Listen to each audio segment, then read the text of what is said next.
नसीर वागा साहब, आपको क्या लगता है कितना खुश आइंदा है फैसला पाकिस्तान तहरीक इंसाफ की बका के लिए, और अब जो उनके शिकवे थे वो किस हद तक कम हो जाएंगे? देखिए, मेरा ख्याल है कि ये फैसला पाकिस्तान तहरीक इंसाफ के लिए बहुत ही खुश आइंद है और उनके तमाम वर्कर्स इस उम्मीद में थे कि उनको बल्ला वापस मिल जाए और जल्द अज जल्द वो इंतखाबात की तैयारियां शुरू कर दे।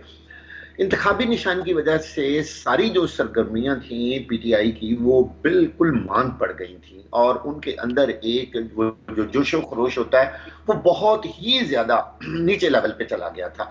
मेरा ख्याल है कि शायद अब इलेक्शन कमीशन ऑफ पाकिस्तान भी सुप्रीम कोर्ट नहीं जाएगा और सुना है कि अकबर एस बाबर साहब तैयारियां कर रहे हैं सुप्रीम कोर्ट में जाने। अब सवाल ये पैदा होता है कि वो किस हैसियत से जाएंगे, उनको तो वो अपना पुराना रुकन ही मानने से उन्होंने इनकार कर दिया है।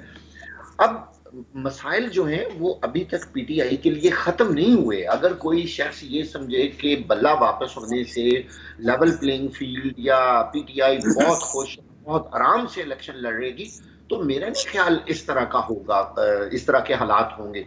क्योंकि उनकी बहुत सारी लीडरशिप, हम कई दिनों से कह रहे हैं कि जी वो जेलों में है और लोगों के जो कागजात नामजदगी हैं वो फिर अभी तक काफी कम लोगों के मंजूर हुए हैं। उतनी तादाद में जितनी तादाद में रिजेक्ट हुए हैं वो तो अभी मंजूर नहीं हुए। ताहम इलेक्शन ट्रिब्यूनल्स ने उनको बहुत ज्यादा इसमें फैसिलिटेट किया है और उनको इंसाफ दिया है। बहुत सारे लोगों के कबूल भी हो गए। ये भी बात पीटीआई के लिए खुश आइंद है और हमारी भी ये दुआ है कि तमाम जमातों के लिए ये वाला जो इलेक्शन है ये लेवल प्लेइंग फील्ड में तमाम जमातें जो हैं वो इलेक्शन लड़ें ताकि इस इलेक्शन की क्रेडिबिलिटी हो। हमारे मुल्क का अरबों रुपया जो है वो इस इलेक्शन पे लग रहा है और बाकी दुनिया अच्छा, भी माने, हमारे सियासतदान भी माने, अवाम भी वागा साहब, माने। पहली बार तो नहीं लगा। सबसे जी आप जिस तरह से कह रहे हैं कि हर बार तो इसी तरीके से होता है और पाकिस्तान तहरीक इंसाफ बार बार शिकवे शिकायतें करती नजर आ रही है, तो इसका रजी साहब जो है वो 2-3 दिन से मुसलसल एक जवाब दे रहे हैं कि ये बात आप सिर्फ जो है ना कह रहे हैं। बोगस एक एजेंडा है कि हमारे कागजात मुस्तरद किए जा रहे हैं कागजात, लेकिन सबसे ज्यादा मंजूर भी नहीं के हुए हैं।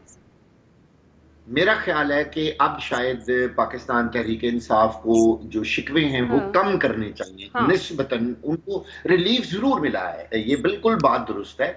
लेकिन उनके ख्याल में देखें, हर पॉलिटिकल पार्टी ये समझती है कि हमें जितना रिलीफ मिलना चाहिए था हम्म। हमें उतना रिलीफ नहीं मिला। ये उनके लिए यकीनी एक परेशानी की बायस है।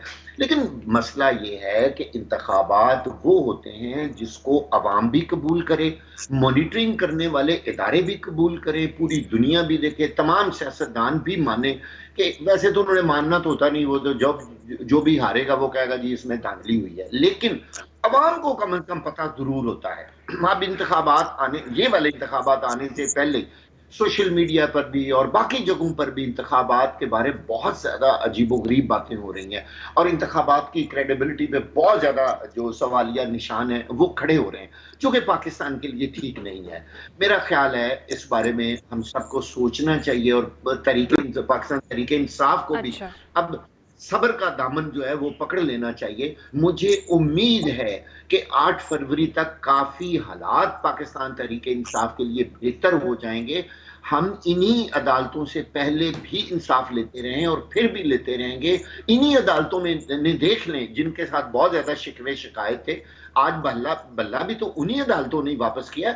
ये कहना कि ये पेशावर हाई कोर्ट है, लाहौर हाई कोर्ट है, इस्लामाबाद, भाई सारी की सारी ये अदलिया है हमारी और हमारे लिए ये बायसे इफ्तिखार है, हमारे लिए बायसे इज्जत हैं ये लोग। हर बंदे का पॉइंट ऑफ व्यू अलग होता है, हर जज का पॉइंट ऑफ व्यू अलग होता है। अब ये जो इंसाफ है ना हमारा, ये कोई, हाँ एक चीज पर सही मुझे है। जरूर एतराज याद आ बिल्कुल गया सही। एक मिनट, कि ये नहीं समझ आती कि कुछ ऐसे उम्मीदवार हैं जिनके एमपीए के तो कागजात मंजूर हो गए हम्म। और एमएनए के मनसूख हो गए, यानी मुस्तरद हो गए। कईयों के एमएनए के मंजूर हो गए हाँ, और एमपीए जो है दुरुस्त। वो मुस्तरद। भाई ये जो काम है ना इसकी समझ नहीं आई। अच्छा, फिर नीचे आरओ सही है। रिजेक्ट करता है हम्म। और ट्रिब्यूनल बहाल कर देता है। ये जो चीजें हैं ना ये मशकूक बना देती हैं निजाम। दुरुस्त।